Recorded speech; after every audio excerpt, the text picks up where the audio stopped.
Picture the worst first day at a job you never applied for. Now, make it worse. That's where I woke up. 6 days ago, I was a normal guy on Earth. I caught a fever, blacked out, and opened my eyes on a continent where people ride swords and treat murder like a hobby. Fine. Transmigration is the lottery for shut-ins. And when the previous owner's memories finished loading into my skull, I actually grinned because I hadn't landed as a beggar. I'd landed as an elder. 9th elder of the Spirit Immortal Sect. One of the 5 strongest powers in the whole province. High starting point. Respect. Resources. I basically won. I won for about 4 seconds. Then the rest of the memories loaded, and my mood took the express elevator to the basement. Turns out my body's previous owner had, 2 weeks before I moved in, cultivated himself into something called key deviation. That's the immortal world way of saying he tried so hard to get stronger that he blew up his own power core. Overnight, he dropped from golden core all the way to foundation establishment. That's not a demotion. That's falling off a cliff and calling it a lateral move. And if that were the whole disaster, fine.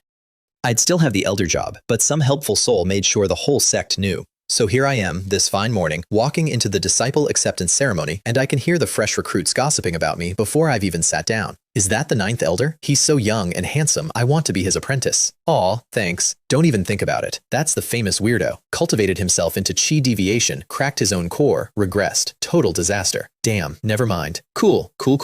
Love that for me. My reputation has reached teenagers I've never met on a mountain before breakfast. Some men build a legacy. I built a warning label. Here's my whole situation. Fast. Yesterday, a pile of elders got together and politely suggested the sect master throw me out because a foundation establishment nobody isn't fit to be an elder here. And the sect master, instead of saying yes or no like a normal person, handed everyone a solution. In 3 months, there's an annual disciple competition. Every elder's disciples compete. If mine land in the top 3, I keep my job.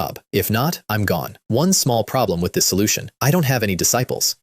Not one. My predecessor was an antisocial hermit who never took a single student. So today, I dragged myself here with a nothing-to-lose attitude, hoping to scrape together 2 warm bodies willing to call me master. The situation, as they say, was not good. Well, if it isn't our famous eccentric 9th elder. That's Cao Wen. 10th elder. Green robe, triangular eyes, the face of a man who's never been told he was wrong and enjoyed it. He and my predecessor joined the same year, both prodigies, except my predecessor was faster at literally everything, and Cao Wen ate his dust for a whole career. So when I cracked my core, guess who screamed loudest to have me removed? Whether I take disciples or not is none of your business, I told him, and I sat down. He got even though. When the testing started, I locked eyes on a decent kid, and the second I called dibs, Cao Wen called dibs louder, then leaned at the boy and said, real slow, choose, this foundation establishment 9th elder, or me. The boy picked him. Obviously. And the next kid I wanted, Cao Wen stole that one too, just to watch my face. He wasn't building a team. He was collecting my rejections like trophies. Every whisper in that crowd got surer that the broken elder couldn't land a single student, which would have been a real problem, except for the ball of light. Right before the ceremony, my head jolted like a key turning. A soft voice went off in my ears. Immortal Master Great World, open.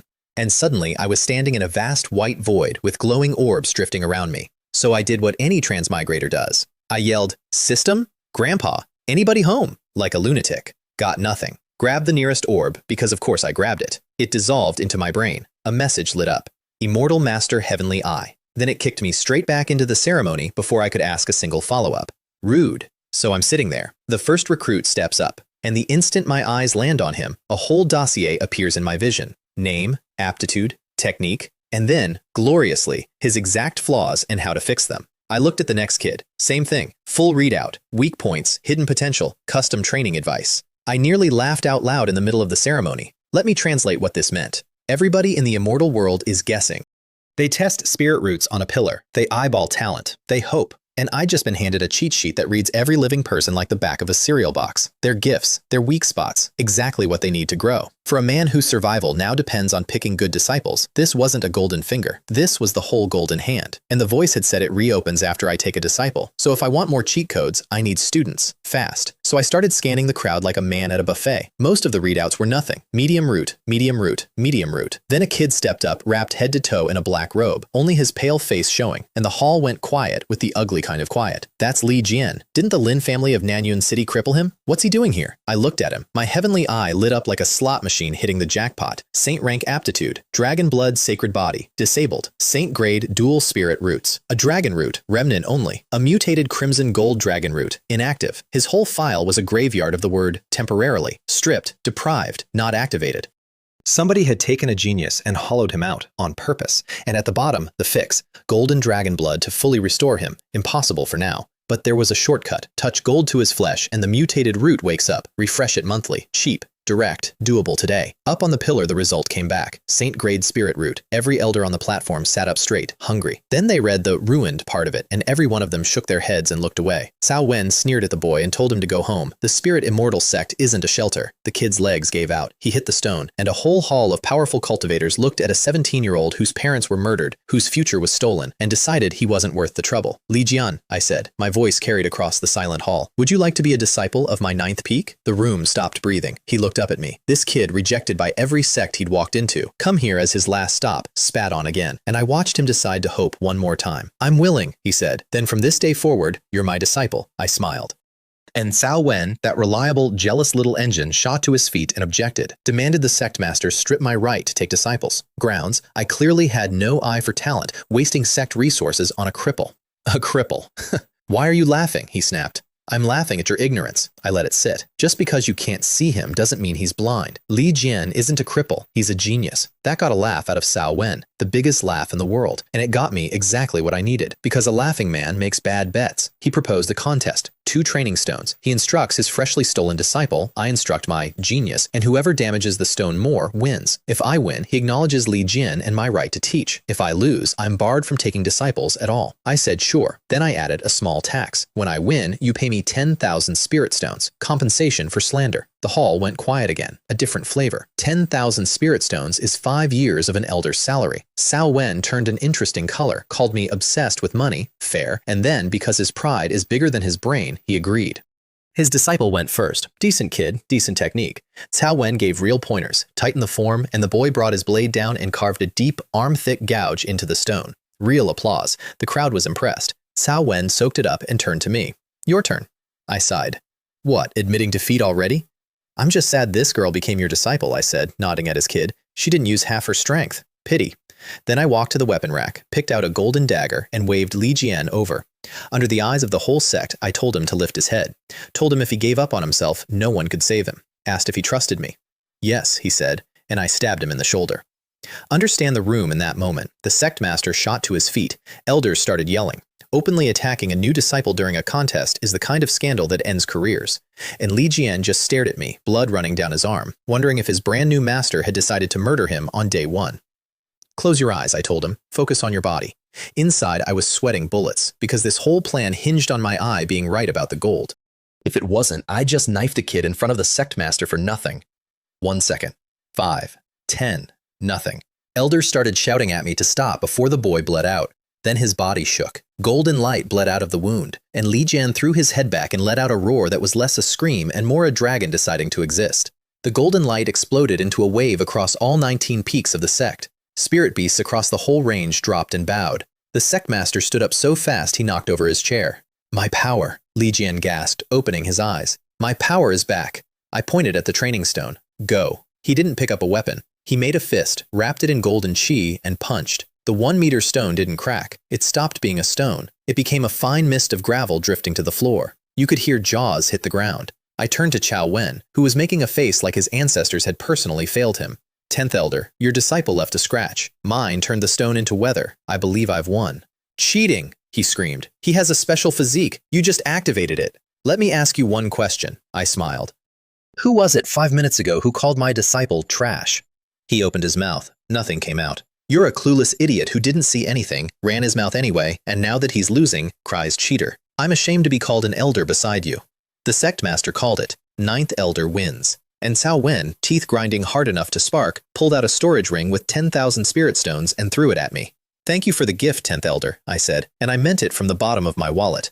Here's what I clocked in that moment, the thing that mattered more than the money. The whole platform of elders was looking at me differently now. Because whatever I looked like, broken, weird, washed up, I'd just glanced at a useless kid, called him a genius, and been right. In a world where seeing talent is the whole game, an elder with an eye like that is worth keeping around. Even the sect master gave me a second look. I could read the thought bubble over his head. Maybe that impeachment plan in 3 months can be reconsidered. Down in the hall, Li Jian dropped to his knees and bowed to me, all the way to the floor. You have obtained the disciple. Apprenticeship successful. And before I could enjoy it, the voice rang out again. Immortal Master, Great World, second opening. Which is where I learned exactly how good my golden finger was, and exactly how expensive. Back in the white void, the orbs waited. This time, I got greedy. First orb gave me the Immortal Master Return body, and the description made me want to lie down and weep with joy. Every time a disciple of mine breaks through and gets stronger, the host, that's me, gets a 100-fold return of that power. And as I level up, the multiplier climbs, all the way to 10,000 times. Read that again. My disciples grow, and I grow while lying down. I don't have to grind, I don't have to suffer. I just have to be very good at collecting talented kids and feeding them. This physique wasn't built for me. It was built by me, in a past life, out of pure laziness. The return body did one more thing on the way in. It flagged a highly toxic residue in my body and cleaned it out, and I coughed up a mouthful of black blood that hissed on the ground like acid. Which raised an interesting question. My predecessor never touched anything poisonous, so where'd the poison come from? And was that maybe the real reason he accidentally cultivated himself into chi deviation and blew up his core? Somebody had poisoned me. I filed it away, touched another orb. This one unlocked the Myriad Realms Technique Pavilion, a library building that rose up out of the void, floor after floor stuffed with cultivation techniques. The bottom shelf alone was full of superior grade methods, the kind the whole Spirit Immortal Sect only owns about 10 of. I nearly started drooling. Then I walked toward the second shelf and bounced off an invisible wall. Access level required. The whole beautiful library was gated by permission tiers tied to how far I upgraded this great world. Right now, I could reach exactly one dinky shelf. The system also matched a custom technique to Li Jian. Golden Dragon 9 transformations, rankless, tailored to his mutated root. And it told me the upgrade requirement for the next tier. Take a second disciple. Train at least one to peak foundation establishment. Simple enough. So I brought Li Jian home to 9th Peak, my dusty, half-abandoned mountain, and taught him the Golden Dragon 9 transformations. And I discovered a small financial detail nobody had warned me about. My disciple is a vacuum cleaner for money. I sat him down to cultivate, watched the progress bar climb in my heavenly eye. 1%, 2, 7, then it stalled. Not enough spirit energy in the air. So I pulled out a dozen spirit stones, gone in a blink. Dozens more, gone. 500, and a golden dragon phantom on his body opened its mouth and inhaled them 100 at a time until they were dust. I pulled out 2,000. This kid absorbed 1,400 in one sitting before his aura finally stabilized and shot up from chi refining 1 to 9. Is this thing a magnet? Is my disciple a magnet made of money? Then the message hit. Li Jian's cultivation increased. You receive a 100-fold return. And a tidal wave of energy erupted inside me. I sat down fast, refined it, and watched my own aura climb. Foundation establishment 4, 5, 6, all the way to peak. My power was suddenly no weaker than my predecessor at Golden Core. So yes, he'd eaten a fifth of my 10,000 stones in one afternoon, but I'd just leapfrogged levels for free without lifting a finger. This is the deal, and I made peace with it fast. I'm a landlord. My tenant is a beautiful little stone-sucking dragon. Every bite he takes, I get paid. I'd be complaining about that vacuum cleaner for a very, very long time. Li Jian's breakthrough also produced a roar loud enough to make the whole sect's spirit beasts kowtow, which brought a fair amount of attention. The sect master, flipping through a scroll on his own peak, looked up and murmured that he'd found me a rough gem and hoped I could polish it. A cluster of elders felt the dragon's pressure, exchanged jealous looks, and started muttering about how it was a shame to waste a genius on a washed-up 9th elder. Maybe they should go talk to the sect master about a transfer. Until the 3rd elder, an elegant man in white, cut them off cold, reminded them the sect master would never allow it. Then he smiled and said the sweetest, most patient thing. No need to steal. In 3 months, the 9th elder loses his position anyway, and the disciple becomes free. Everybody was just waiting for me to fall, and Chao Wen was doing more than waiting. His new low-grade disciple, a boy named Chen Wei, whispered in his ear. If he wanted to hurt Li Jian and me both, all he had to do was leak today's little event to the Lin family of Nanyun City, the people who crippled Li Jian in the first place. Cao Wen's grin went cold, and he looked toward my peak and started to plan. I didn't know any of that yet. I was too busy going bankrupt. The return body's upgrade math wanted 2 disciples now, one at peak foundation establishment, and every breakthrough was going to cost a mountain of spirit stones my dragon would inhale before I finished counting. So the first thing I actually did with all my power was go beg the sect master for an allowance, which is not a sentence I expected to say as a top 5 sect elder. But here we are. He frowned at me. Didn't you just win 10,000 off Cao Wen? Sect master, my disciple is a stone-sucking monster. He ate all 10,000 in a few days. Please, look at my miserable face. I looked as miserable as I could manage. He looked back like a man deciding whether it was worth the paperwork to have me killed. Then he sighed and tossed me a token good for another 10,000 from the vault. I'd find out later he pointedly didn't mention the amount, which is why I walked in expecting 50,000 and walked out cursing him as a cheapskate. But 10,000 is 10,000. My dragon was hungry.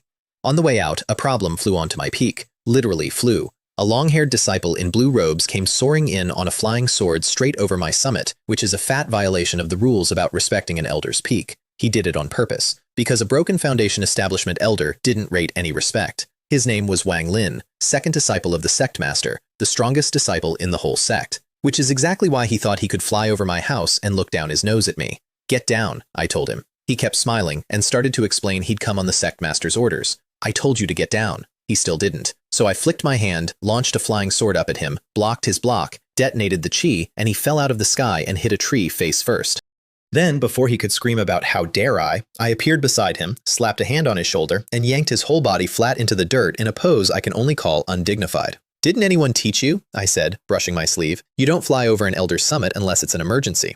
He got up furious and threw a punch, peak foundation establishment behind it. I caught it in one hand. He poured chi in to blast me away. It did nothing, because whatever the paperwork says about my level, my return body has my real power up around golden core. So he stood there, this arrogant genius, pouring his whole strength into a punch that felt to me like a polite handshake, until I closed my grip, crushed his hand bones with a crunch, and kicked him into a boulder. First offense, I'll let it go, I told him. Next time I cripple you. He wheezed out a threat about seeking justice. I informed him I'd be the one reporting all of this to the sect master, the flying, the ruckus, the openly attacking an elder, and he could wait for his punishment. Which is a beautiful thing to say to a man who came here to bully you and just got his hand broken. He'd come to summon me. The sect master wanted to see me, so I made him lead the way, out of spite. And when he showed off flying up to my summit, but then obediently walked up the sect master's mountain on foot like a good little rule follower, I pointed out the hypocrisy. Then I got bored of his slow walking and blew past him with a burst of speed that left him eating my dust and questioning his understanding of physics. On the way up, I couldn't walk past something. A deacon in Taoist robes was screaming at a short, round, chubby boy, expelling him. And the boy, Joe Dafu, according to the crying, was begging for one more chance, promising he'd pay his monthly offering. Please, next month, double. Let me tell you what a monthly offering means here, because it warmed my blood a few degrees. This kid had spent every coin he had, quarreled with his family, and run away from home just to chase the dream of cultivating immortality. And the master who took him in as a nominal disciple hadn't taught him anything except a garbage technique, dumped chores on him daily, charged him a monthly fee for the privilege, and now he was getting fired over one late payment. I glanced at the boy. My heavenly eye lit up again. Saint rank aptitude. Overlord Saint body, not yet awakened. A low-grade root that could be transformed into a Saint-grade king root. Another hidden dragon. Another genius the world had used as a doormat, standing in front of a man too dumb to see him and too greedy to keep him. The deacon spotted me watching, went pale, and tried to hustle the boy off. Because if word got out he'd been extorting a disciple for cash, it'd stain the whole sect master's peak, which told me exactly what I was looking at. Interested in joining my 9th peak? I asked the boy, catching him as his legs gave out. You'd be my 2nd disciple. He stared at me like I'd offered him the moon. You want me as a formal disciple? Certainly. He bowed so fast, terrified I'd changed my mind, he nearly cracked his head on the stone. Wang Lin watched me collect a fat kid a butler didn't even want, absolutely certain I was doing it to extract dirt about the extortion. He couldn't fathom that I just wanted the boy. He kept muttering that I was a genuine weirdo, and I let him think it, because a man who underestimates you is a man you can rob later. I hummed a happy little tune all the way up the mountain, richer by one saint-ranked disciple and one broken deacon's dignity. 2 geniuses in one morning, both thrown in the trash by people who couldn't read a room, let alone a spirit root. I was starting to understand the shape of my new life. The whole world was out here dropping treasure in the garbage, and I was the only man with eyes. Then I got to the top of the sect master's peak, and the garbage got a lot more expensive. The sect master had called a meeting. I wasn't the only elder there. Chao Wen was there too, giving me his usual warm hum of hatred. And then a burly man in black and gold robes walked in and dropped the temperature of the room 10 degrees just by existing. Nascent soul stage. The kind of power only a handful of beings in the whole province possess. He introduced himself as the new sect master of the Nanshan sect, our oldest rival. 2 tigers who've been snarling at each other over one mountain for years. And this smiling nascent soul monster had come to our house to propose a 2-sect exchange meet. Not a duel, he clarified. A competition of disciple training. Each elder brings 2 chi refinement disciples. They hunt beasts and complete missions in a forest. Everyone racks up points. The elders get ranked. Peace and friendship, he said, straight-faced, which even the dumbest man in the room knew was a lie the size of the mountain. Then he opened a box, and the whole hall inhaled at once. Inside was a nascent soul pill, the kind of medicine that pushes a peak golden core cultivator toward nascent soul. On the open market, it goes for 100,000 spirit stones minimum, if you can even find one, which you can't. First place takes it home. Every elder started breathing a little faster, including me. 100,000 stone pill is 100,000 stone pill, and here's the part that mattered to me. The results of this exchange meet count toward this year's elder rankings, the exact rankings that decide whether I keep my job. So my rival's little trap had just become the most important 3 days of my new life. I sat there doing math while the sect master accepted, because of course he accepted. You don't turn down a free 100,000 stone pill just because your enemy is obviously scheming. The meeting broke up. I lingered to beg more stones, got a token for exactly 10,000 more, and the sect master waved me off with the suggestion that I, maybe, work on my own cultivation. Sure, I'll get right on that, the moment my disciples stop eating my life savings. Back on Ninth Peak, I got to work turning 2 rejects into a team, and I learned the shape of my second disciple's talent, which was different from the first in one important way. Li Jian, my dragon, eats my spirit stones. Zhou Dafu, my fat little overlord, eats everybody's spirit chi. I taught him a rankless technique, the Overlord's Sacred Heaven technique. The system matched it, tailored to wake his hidden physique, and when he started cultivating, his body opened up like a valve and began sucking spirit chi out of the entire mountain. Not from stones I fed him, from the actual air of the whole sect. Peaks away, disciples cultivating in their caves suddenly felt the world go thin, and a chorus of very rude voices rose across the range. Damn it, Ninth Peak is stealing our chi. Can't you people have any humanity? At least warn us with a roar next time. I worked hard to gather that. That chorus, the whole sect cursing my name every time one of my kids grew stronger, was about to become the soundtrack of my life, and it only got funnier as it got louder. While Zhou Dafu cocooned himself in light and became genuinely powerful, I did something for myself, because a good master leads by example, and also, I was tired of being the weakest one in my own house. I went into the system and matched a technique to me, the ultimate guide to immortal eyes and body. 2 arts. The first, Immortal Eye Art, upgraded my heavenly eye so that in battle, I can see through the weaknesses of any cultivator within a realm of me. Not just a kid's training flaws, a fighter's fatal points, live, mid-swing. The second, Extreme Body Art, means every time I hit the peak of a realm, my return power shoves me into a hidden 10th level of that peak, the absolute ceiling, far past what my level should allow. Plain terms, my golden finger sees exactly where to hit you. My body hits far harder than my paperwork says it can. A landlord who's also a walking cheat code. I liked my odds.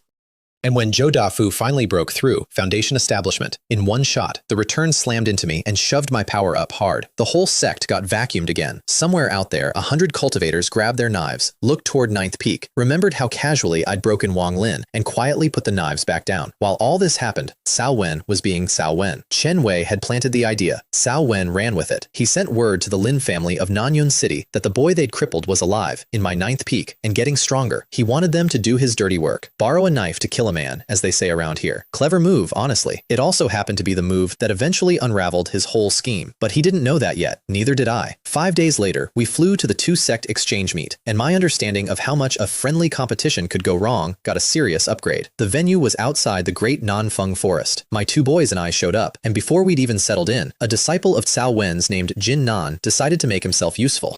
He walked up and loud enough for a crowd told my new disciple to go home, that a boy trained by a weirdo who ruined his own cultivation had no business here. Li Jian looked at him. Who are you calling a weirdo? Jin Nan started to answer. He was very sure of himself. He wanted Li Jian to swing first so he could rightfully cripple him. His master had given him a simple task. Li Jian swung first. He was extremely happy to. The other disciples winced because Jin Nan had trained under Cao Wen for 3 years and sat at Qi Refining 7, and Li Jian was a fresh recruit. Then Li Jian's fist landed wreathed in crimson gold qi, and Jin Nan flew backward like a child crashing into an adult, and the whole crowd got very quiet at the aura pouring off my disciple. 9 levels of qi refinement, somebody breathed. Jin Nan, beaten black and blue, panicked and drew a sword and stabbed for Li Jian's neck. Real intent. Li Jian tilted his head, dodged it by an inch, and stopped being gentle. 1 full-force punch, and Jin Nan folded, ribs breaking in numbers you could count, out of the whole competition before it even started. Cao Wen went apoplectic. His disciple wrecked before the first mission, his sabotage backfiring, and when he tried to step in, I stepped in front of him. 10th Elder, what are you doing? Isn't a little friction between disciples perfectly normal? His own attitude, thrown back in his face. Then I looked at my boy. Do you know your mistake? Disciple was impulsive, Li Jian said, head down. The watching elders nodded to themselves. See, they thought. The weird 9th elder actually knows how to teach. Impulsive my foot, I said. Your mistake was going too light. In that situation, you should have gone all out. Every elder on the platform choked. But I meant it. This isn't a game, and I'm not raising a disciple who hesitates when someone puts a blade to his throat. The Southern Treasure Pavilion had a young master there, Mu Wenxuan, demoing a product. Training bracelets that record your kills and hand out missions, tied to a control monument outside the forest, so everyone's score updates in real time for the crowd. Slick tech for a world of swords. The whole competition would run on them. That detail seemed like a boring commercial at the time. Remember it. Then I met a man named Zhao Hao, a young elder of the Nanshan sect, blue robe, who saw my foundation establishment aura and decided to make me the joke of the day, loudly. So everyone could hear how the Spirit Immortal Sect will let anybody be an elder. I asked his name. He sneered that he had no interest in telling me. This elder has no interest, he said. So your surname is this elder, I said, nodding seriously. Unusual name. What nonsense, shit. I never said my name was Elder. I am Jiao Hao, 8th Elder of the Nanshan Sect. Ah, I said. Jiao Hao, seeking to be tortured. Even more unusual than this Elder. Thanks for sharing. He turned a lovely shade of red. Then I proposed a bet, because betting has been extremely profitable lately. Whoever's disciples score higher wins 10,000 spirit stones off the loser. And when Jiao Hao tried to squirm about whether a broken foundation establishment reject could even pay, I pointed cheerfully at Cao Wen across the way and offered him as my guarantor. Because the 10,000 stones I was betting were literally the 10,000 I'd won off Cao Wen. Watching his face realize that was worth the price of admission by itself. The Nanshan sect master then vouched for Jiao Hao and offered to sweeten the pot. Win, he gives me an extra 100,000. Lose, I only pay 50. 60,000 stones on the line for a foundation establishment reject. The whole crowd thought I'd lost my mind. My own sect's elders were frantically telepathing at me to back down before I disgraced the whole sect. I said yes, because here's what the Nanshan sect master didn't know, and what I only half suspected. This was never a bet I could lose. He was the one who'd rigged the whole thing so I couldn't win. He just had the target wrong. We got our bracelets. They explained the rules, hunt beasts, complete missions, 3 days, top 10 elders get prizes, and sent us into Nanfeng Forest. 90 seconds later, an arrow came screaming out of the trees at my head. It was Jiao Hao. Turns out he hadn't been able to wait to score points. He'd been waiting to score me. He stepped out of the trees with 2 disciples, told me he'd cripple me right here so I couldn't earn a single point, and started firing arrows imbued with enough spirit energy to blow craters in the ground. Now, my return body has my real power at Golden Core, and Jiao Hao was Golden Core, and I could have just walked up and ended it, but I was curious about a movement technique from my one dinky library shelf, Azure Origin Steps. I wanted to test it in a real fight, so I let him fire, arrow after arrow, and I dodged them all in a way that looked increasingly desperate and stumbling, staggering around like a man about to die, while Jiao Hao's grin got wider and wider, an archer enjoying watching prey scatter. Behind me, my 2 boys took his 2 disciples, both chi refining 8, both certain they were about to slaughter 2 little newbies. My boys beat them into 2 matching pig heads. Then Jiao Hao put everything into a killing arrow, aimed at where my stumbling feet were going to be, and my stumbling feet suddenly weren't stumbling anymore. I took 1 clean Azure Origin step, slid perfectly past the arrow, looked up and grinned at him. Enough with the archery experiment, Master Courting Death. Time to take this down. A blue afterimage. 1 closed meter, 1 punch. He got his bow up to block, and it did nothing. The force bent the bow, tore his robes, and folded him backward into a 10-meter tree hard enough to break an unknown number of ribs. So that's what it feels like to go all out. I flexed my fist. My first time cutting loose since I arrived in this world. It felt fantastic. Interesting. Then I hit him again. He flew through several more trees, lay there coughing blood, unable to stand, and I looked at him with real disappointment. Master Courting Death. That arrogant name, and you're not even durable? That was only 2 punches. He wanted to know what monstrous strength a regressed cripple was hiding. He didn't get an answer. He got me strolling over, informing him I was here to finish the crippling he'd promised, and stomping down on his lower abdomen with a clean, satisfying crack as his golden core shattered under my heel. His disciples got the same. My boys did the honors. And Zhou Dafu, who'd hesitated a moment over crippling a helpless man, suddenly went vicious and stomped his the instant the guy called him Big Guy. Because if there's one thing that turns my second disciple from a marshmallow into a warhead, it's that name. He informed the man at length while crippling him that his name is Xiaopeng, not Big Guy, you damn bastard. How dare you?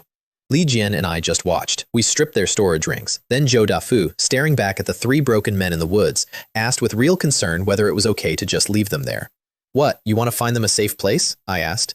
No, master, I'm just worried a spirit beast eats that seeking to be tortured elder before you can collect your 10,000 stones off him. I stared at my second disciple. And you know what? That's a real concern. That's my money out there. I told him not to worry. If a beast ate Jiao Hao, I'd collect from the Nanshan sect master directly. Li Jian, listening to the 2 of us calmly discuss the logistics of collecting a debt from a man we just crippled and robbed, decided to say nothing at all. Smart kid. Best part, Jiao Hao was carrying a map of the whole forest with every beast den marked on it, special prep for this competition, which he'd very generously prepared and which was now mine. So while everyone else stumbled around hunting, I had a treasure map. My score was about to become a problem for a lot of people. We tore through the beasts. A black tiger, weak point the pupils. I gave it to Li Jian. A green serpent, weak points at 3 inches and 7 inches. I gave it to Zhou Dafu. And a lake full of crocodiles, guarded by a foundation establishment crocodile king, which I punched into a lifeless log with a single uppercut to its soft belly. My eye reads every beast like a menu. Weak point highlighted. No guessing, no wasted moves. When I dove into that lake to finish the smaller crocodiles, my eye spotted something else at the bottom. Crystal Ganoderma. High-grade water spirit medicine, 10 years old, 1,000 stones a stem. The Crocodile King had been eating them to break through. Waste of a good king, honestly. I should have thrown a few more punches before killing it. My score rocketed. Outside the forest, on the control monument, the name Ninth Elder of Lingxian Sect went shooting up into the top 3, and a whole crowd of spectators started asking each other what the hell was going on with the eccentric. And then, deep in the forest, the friendly competition stopped being friendly. We were near the center, working a mission, when a blade came out of nowhere aimed at Zhou Dafu's life. Not a warning shot like the arrows, a kill. I got there in time to catch it with my own palm, the sword punching clean through my hand, and I looked up into the eyes of a black-robed man who very much wanted my fat disciple dead. Then a second black robe stabbed Li Jian through the shoulder from behind. The whole quiet forest turned into an ambush. I ripped the sword out of my hand, blew the first man off his feet, and when a third black robe blocked my full-force punch with both hands, I read him. Peak Golden Core, Thunder Spirit Body, 7 Golden Core cultivators, working together, sent to take down 1 foundation establishment and 2 chi refinement kids. Somebody thought very highly of Li Jian, which meant somebody had leaked exactly where he was. I pushed my boys behind me and told them to run. They'd only be a burden, and I needed room. They didn't want to. I made them. And as Li Jian turned to flee, a name came out of one of the black robe's mouths in a voice my disciple clearly knew. And I watched my calm, controlled boy come apart. Gao Yun. It was the ugliest word I'd ever heard him say.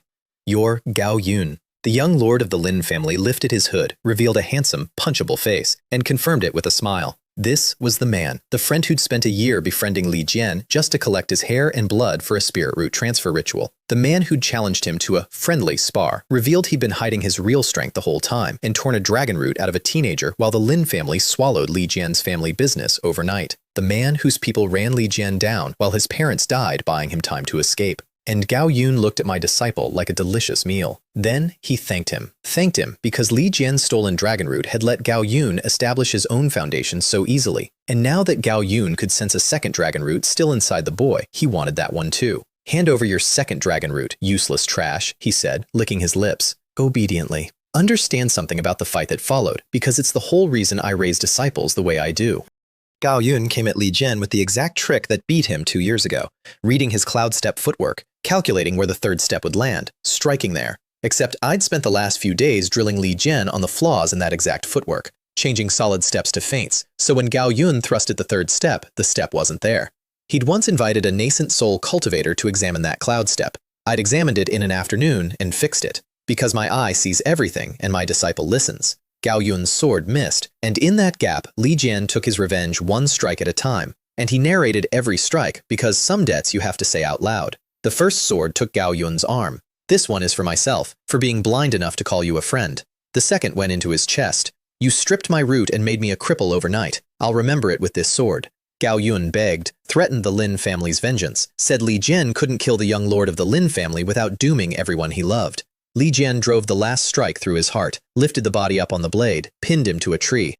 This one is for my parents. You led your family to slaughter them. In the future, I'll send every single person who was there to join you. Gao Yun died, refusing to believe it. He'd come to kill Li Jian. He couldn't understand how he ended up dead. Some people never can. I want to be clear. I did not stop this. I did not soften it. Li Jian handed the blood-stained sword back to me, looked me in the eye, and said, "Master, I want to become stronger." I told him I'd help him, and I put that sword in a wooden box and gave it back to him as a gift, his sword of vengeance, to use on the rest of his enemies. Because I'm not raising a boy who forgives the people who murdered his family. I'm raising a boy who outlives them. I'd handled the other 2 black robes myself. My stealth sword makes an afterimage while I slip somewhere else and take the head. I'd tested it on the Thunderbody Peak Golden Core and taken his leg off at the thigh, then his head, then the gaunt one's head. 7 Golden Core cultivators of the Lin family. Done. When Gao Yun's last escort came running back, they died about as fast as you'd expect. But before Li Jian finished Gao Yun's escort, I kept 1 Lin elder alive. The 7th. Because I had questions. And I found the immortal world gets very forthcoming when you produce a dagger and ask politely. I asked who tipped them off, because the Lin family is in Nanyuan City, hundreds of miles away, and our acceptance ceremony was internal. There was exactly one way they could have known Li Jian was here. The 7th elder, once I'd made a few small adjustments to his thigh, gave me a name. A disciple named Chen Wei had carried the message, sent by his master, the 10th elder of the Spirit Immortal Sect, Cao Wen. I took a slow breath. Not surprised. If you asked me who most wanted me gone, there was only one answer, and there he was, using a borrowed knife to do it. Which meant the poison in my body, the poison that cracked my predecessor's core and started this whole thing, was probably his handiwork too. I filed it under things Cao Wen would answer for. Then I put my dagger through the 7th elder's throat. He'd told me everything, and I'm not a charity either. My two boys watched me do it and swallowed hard. Up till now, their master had mostly been a sunny older brother type who smiled a lot.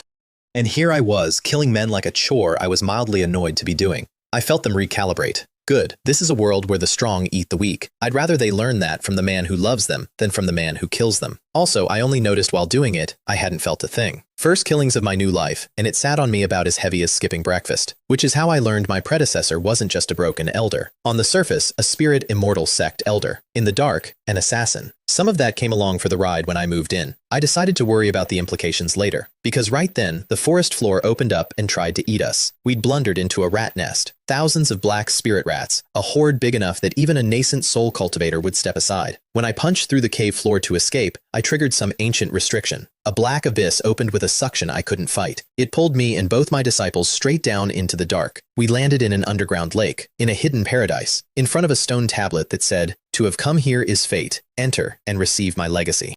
Which, in my experience, is a phrase that always means somebody left a trap. Inside, it was a cultivator's retirement home, a spring, a little house, a whole field of century-old high-grade spirit medicines, tens of thousands of stones each, which I harvested with the professional care of a man reading the instructions off his own eyeballs. But it also had 2 golden core cultivators already inside, fighting over the herbs. The Nanshan sect's Grand Elder, Peak Golden Core, and a shifty yellow-robed Taoist named Elder Feng. They both told me to get lost, so I told them, very reasonably, that I'd love to, but they were standing in my way, and could they please leave while I harvested. This confused them greatly. Then the Nanshan Grand Elder attacked, insulted, and I read him. Not good at low attacks. And no matter how many golden Vajra transformations he burned, his right shoulder is always the vital point. So I made him fight low until he was staggering, forced out his precious Vajra state, and put my stealth sword straight through the right shoulder. The whole invincible golden body technique collapsed like a punctured tire. One sword. A peak golden core cultivator on his knees.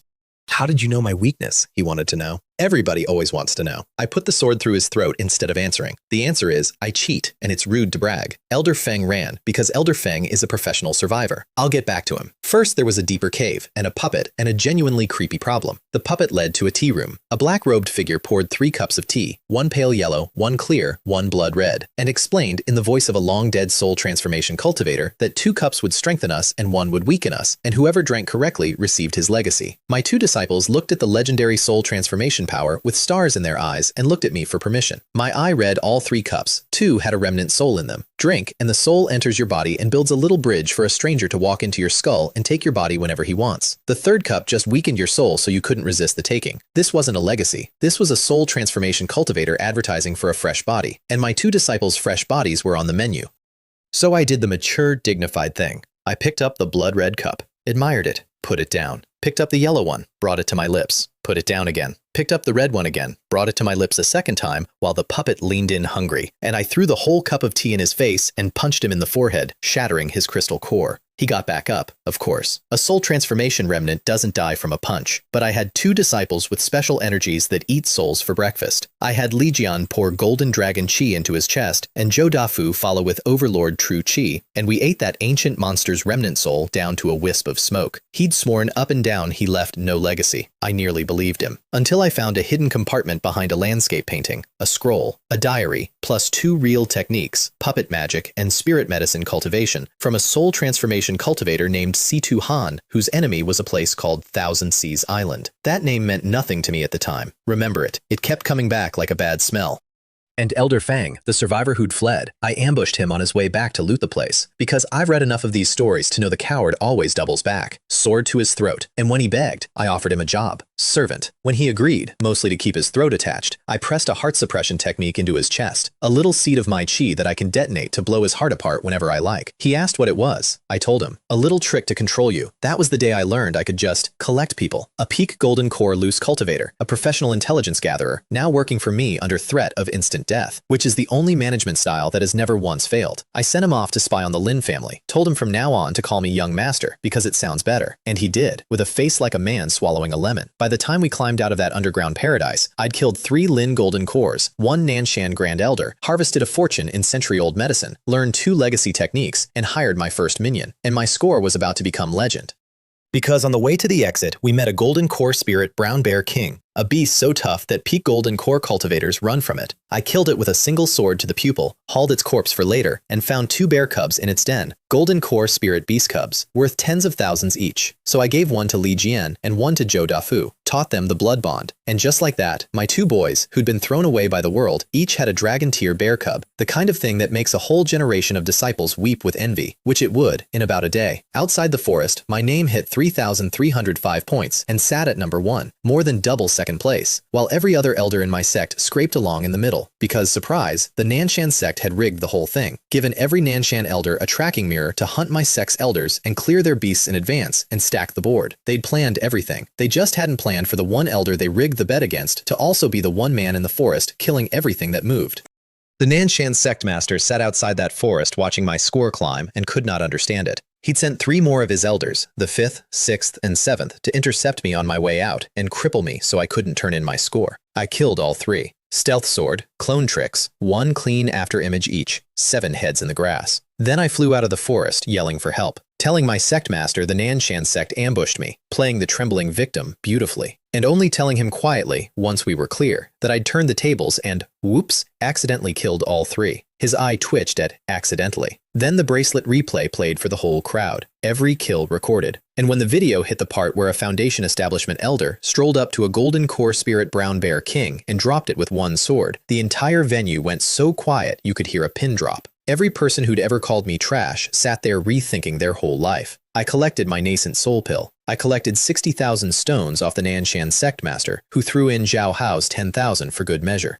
Zhao Hao, if he ever woke up, was going to be very upset. After crippling him, we'd also robbed everything he owned. And then Zhou Dafu and I had spent a solid 10 minutes worrying about collecting a debt from a man whose entire fortune was already sitting in our storage rings. The Nanshan sect master's 3 missing elders never came out of the forest. When his people found the bodies, there was no proof it was me. And even if there had been, my terrified screaming for help gave me a clean self-defense story. He knew. He looked at me across that plaza and knew, and I gave him a polite little smile. Because there is nothing more satisfying than a man who wants to kill you and can't prove you did anything. The sect master's smile, meanwhile, got wider all afternoon. In the final tally, the Spirit Immortal Sect took 5 of the top 10 spots, mine at number 1, plus the 2 openings from the 3 Nanshan elders I deleted, which meant we'd completely crushed the Nanshan sect, and the man got to sit there radiating smugness at his rival, while his newest, weirdest elder handed him the biggest win in years. Then, quietly, in the empty hall afterward, I told him about Cao Wen, about the Lin family, about the whole borrowed knife scheme, and I told him I couldn't let Cao Wen live.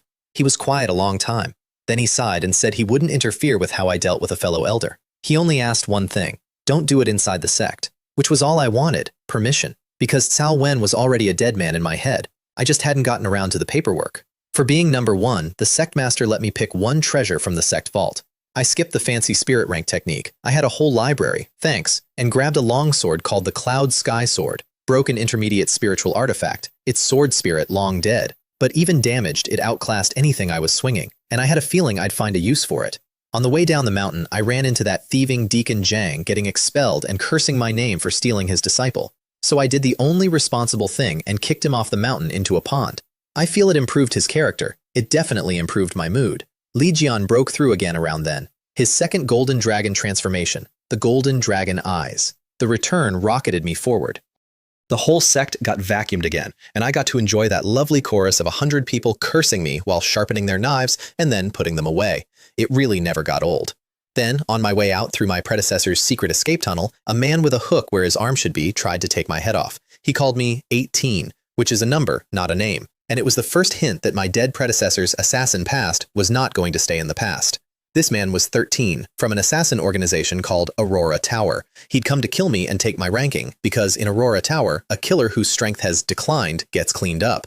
My decline being, of course, fake, but they didn't know that. He was fast and tricky and very confident, right up until my Cloud Sky Sword turned to afterimage under his hook, and my real blade came up behind him and took his arm, then his head. Before he died, he told me the 3rd floor master had sent him, which meant the 3rd floor master, one of the top 5 assassins of Aurora Tower, a man whose faction my predecessor had refused to join, was hunting me, and this was only the first wave.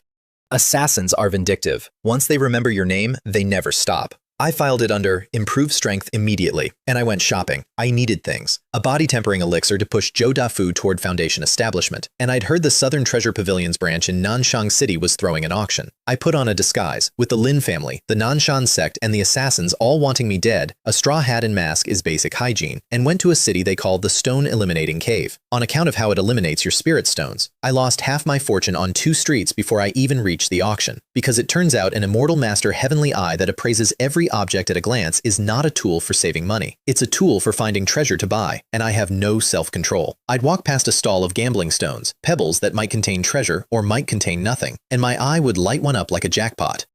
I'd buy it for 10 stones, cut out a piece of nascent soul blood-infused water jade worth 30,000, and watch the stall owner sit there stunned as a fortune he didn't know he had walked off in my pocket. I did this until I'd turned 140 stones into 50,000 in treasure. My golden finger is a loot goblin, so am I. We're very happy together. At the auction, I bought a body tempering elixir, a pair of white tiger gloves for Zhou Dafu's fists, and coal. This one I fought a nascent soul sect for, a single drop of essence blood from a golden sea spirit dragon, a nascent soul beast carrying golden dragon bloodline. It went to 71,000 stones, and a face-losing bidding war with a scarred 5th elder of the South Sea sect, who kept threatening to make everyone who bid against him an enemy of his sect. I bid against him anyway, and won, because that drop of dragon blood could push Li Jian's mutated root toward full activation, and I do not care whose enemy I become when it comes to my disciples. I also quietly sold my 3-century-old spirit medicines and made a killing. The final item was a living creature, a mermaid maiden.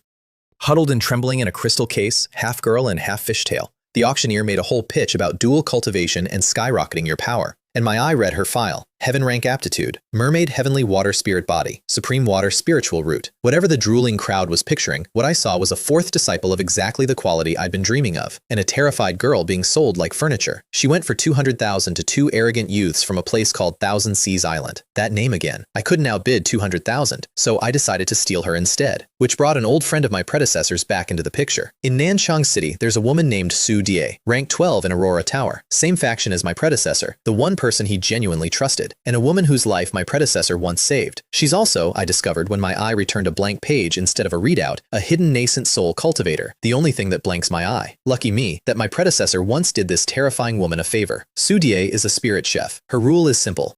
If you want her to work for you, you eat a plate of fish first, and whether she takes the job depends on whether the fish tastes good, because her cooking quality runs entirely on her mood. My fish tasted incredible, so I hired her. 7 jobs. Keep an eye on the 3rd floor master for me. Help me snatch the mermaid. And this was actually the whole reason I'd sought her out. Cook the golden core spirit brown bear king I was hauling around into spirit cuisine my disciples could eat, because I couldn't trust any elder in my own sect not to poison them the way somebody poisoned me. She charged me for the mermaid job, took half the bear as payment for the cooking, and haggled me down like the professional she is. The mermaid's buyers took her out of town in a decoy carriage, and Su Dai, who knows everything that happens in her city, told me the real cargo was heading for the West Gate. We ambushed them on a hill outside town. One of the Thousand Seas Island youths had a sword spirit body and a sword fast enough to threaten a nascent soul cultivator, and he was very sure a peak Foundation establishment nobody couldn't touch him.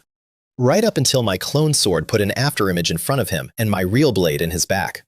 The other youth transformed into a half-werewolf and went berserk. Su Di knocked him unconscious with one swing of a giant iron ladle, because that's the kind of woman she is. Then I turned to the mermaid, who was frantically dragging herself toward the trees by her tail, terrified of one more human. "Would you be my disciple?" I asked. She didn't believe it. Of course she didn't. So I swore it on my Tao heart, for a cultivator, the deepest oath there is, and she stopped struggling and looked at me for the first time.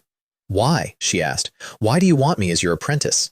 Your talent is extraordinary, and I collect extraordinary things." "You're training disciples," she said, suspicious. "You have some ulterior motive." "Of course I have a motive," I said. "When you all become powerful, I'll be a proud old master. And when I'm old, my disciples can look after me in my dotage." She actually nodded at that. Providing for the elderly, she took it completely seriously. Su Die stood there speechless while a heaven-rank mermaid solemnly agreed to become my disciple, partly out of concern for my future retirement. I have never once corrected her on this. If a warm heart is what closes the deal, I'm not going to talk her out of it. Her name was Mei Ling, my 3rd disciple. Su Die burned every trace of the fight off that hillside, shrank the 2 unconscious Thousand Seas Island youths down to fingernail size, and dropped them in a red cloth bag at her waist like a woman collecting groceries, and vanished. And I flew Ling her home while she clung to my shoulders in white-knuckle terror, because mermaids do not fly, and the sword was narrower than her tail. On the way, she told me her story, and it hollowed me out a little. A year ago, she and some friends found a shipwrecked human cultivator dying on the seabed. They took him back to their clan, healed him, listened to his stories about the land, and 3 months ago that same cultivator led the forces of Thousand Seas Island, that name, the enemy of the dead man in the underground cave, the buyers at the auction, straight to her people and slaughtered them. Her clan chief and the eldest elders died, buying the young ones time to flee. Most were caught. She escaped once. Got recaptured by the very man she'd saved, who wept and lied and told her it wasn't his choice, and drugged her. She woke up in an auction house being sold by the piece. The farmer and the snake. She was so innocent she'd have made a saint cry. Linger, I told her. I have to be honest. Right now I'm not strong enough to fight Thousand Seas Island. Then I held up 5 fingers. Give me 5 years. In 5 years I'll go to Thousand Seas Island and get your people back. And if I'm too late, if they're already dead, then I'll level Thousand Seas Island to the ground and make them pay with their lives. She stared at me. She'd asked me for help without any real hope. She knew what Thousand Seas Island was, and here I was making that promise like it was Tuesday. You have obtained the disciple. Apprenticeship successful. She looked up at me for the first time without fear. Master, I believe you. Was that a lot to promise? Absolutely. Did I have a plan? Absolutely not. But I'm the man with the golden finger.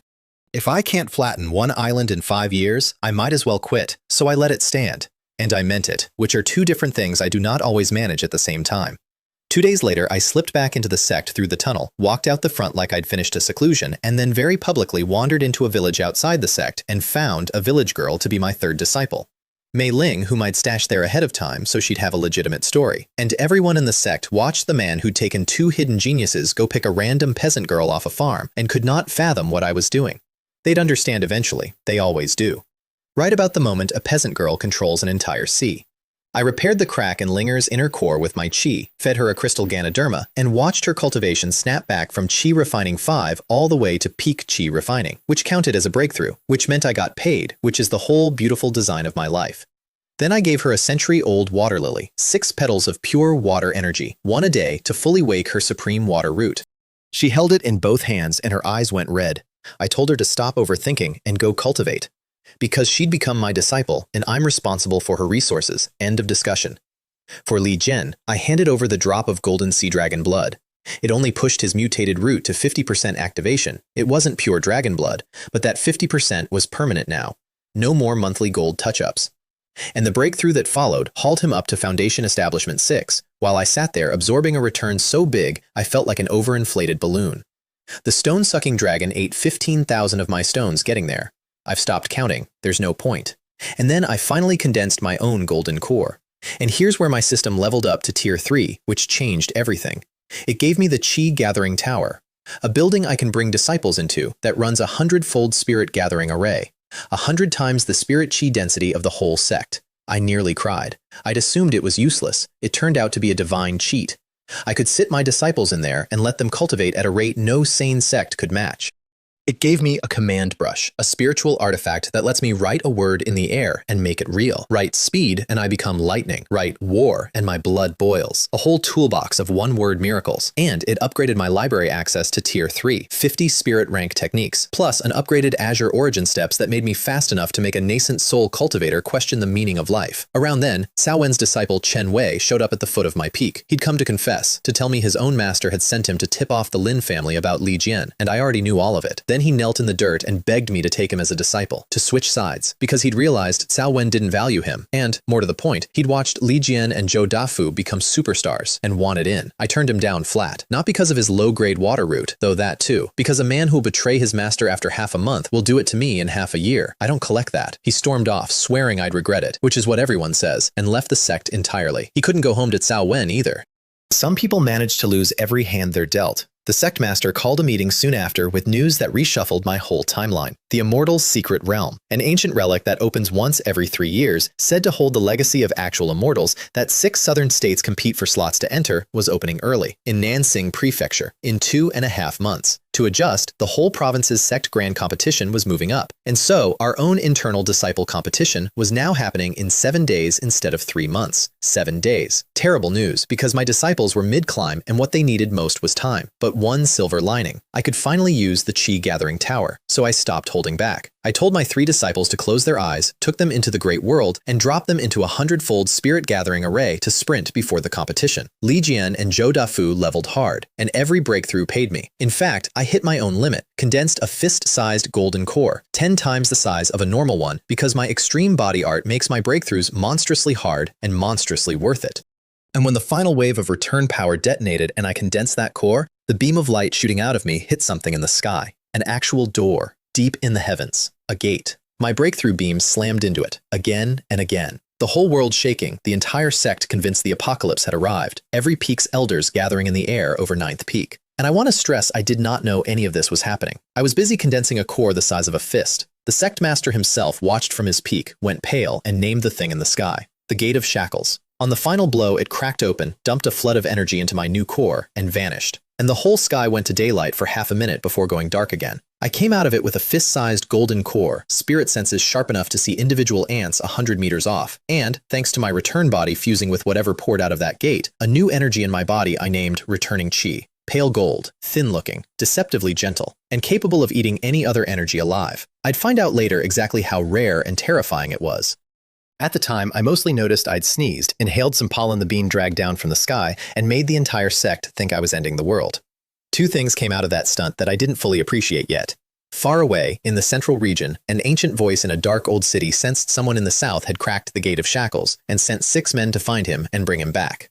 And in Nansing Prefecture, a room full of masked figures behind a long table discussed a 9th elder of the Lingxian sect who'd triggered the gate. One of them, a white-robed man who casually admitted he was the one who shattered my predecessor's core to prepare me as a sacrifice, and their leader gave the order. Recruit him. And if that fails, bring him back as a sacrifice. I'd become a name on lists in places I'd never heard of. Tomorrow's problem.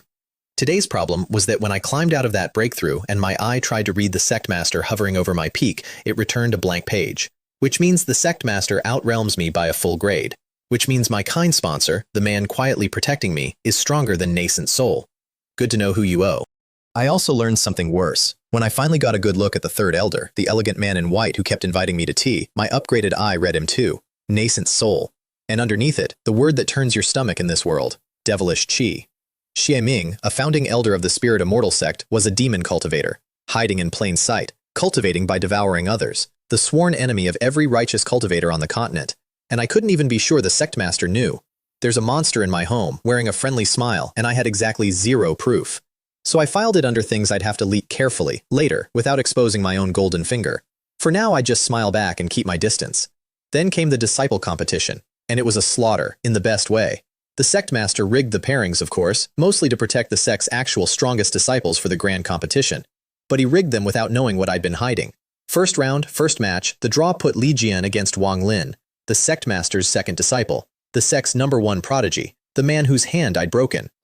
Before the fight, I offered the elders on the platform a bet. Mine, with my nascent soul pill as the stake. If Li Jian loses, they get the pill. If he wins, they each chip in toward 100,000 stones. Every elder pounced on the chance to win a free nascent soul pill, because obviously a new disciple couldn't beat Wang Lin, and the grand elder cut himself the cleverest deal of all. Win, the pill's his for 100,000. Lose, the elders foot the bill. They all crowded in. Even the sect master privately thought his second disciple would win. Then, Li Jian let out one golden dragon roar, dropped a dragon phantom's pressure onto Wang Lin that froze his chi and fogged his mind, blocked his best punch one-handed, said, "Is that your full strength?" Much weaker than I imagined, and knocked Wang Lin unconscious with a single dragon-fueled punch. The whole platform of elders had just watched the sect master's prize second disciple get one-shotted by a boy who was chi refining 2 months ago. Then they had to hand me 100,000 stones, 6,000 each. Their faces while doing it were the best thing I'd seen all week.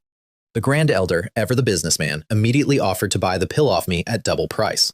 I kept the pill. It's for my own future breakthrough. And besides, I just farmed 100,000 stones for free. I'm not selling the golden goose. I'm renting it. Then it was Zhou Dafu's turn, and the crowd did me a favor. He walked onto the stage, and the disciples in the stands started in on him. That's the fat one who got carried by his senior brother. Big guy, get off the stage and stop embarrassing yourself. His opponent, a smug Foundation Establishment 7 named Gong Fan, pointed at his own handsome face and offered to let Zhou Dafu hit him there. First, for free, if he could. Called him big guy twice for good measure. I watched my second disciple's face go from nervous to red to a specific, dangerous kind of calm. Say that again, Zhou Dafu said. Gong Fan said it again. Boom. A pressure erupted off Zhou Dafu that put a chill through the whole hall. Golden chi standing his hair on end like an angry war god. Gong Fan had time for exactly one syllable of a taunt before a fist the size of a sandbag rearranged his entire face and blasted him 100 meters off the stage into the ground. I hate being called big guy, my disciple announced to the silent arena. Anyone who does it again gets beaten to a pulp. Foundation Establishment 5, sending a Foundation Establishment 7 flying with one punch. The sect master scored him 88 and noted, out loud, that his explosive power could shake a peak Foundation Establishment cultivator. The whole hall gasped, and I filed away the thing I actually cared about. His power spikes when he's furious. That punch was far past his level, something to train later once I figured out how to weaponize my second disciple's feelings.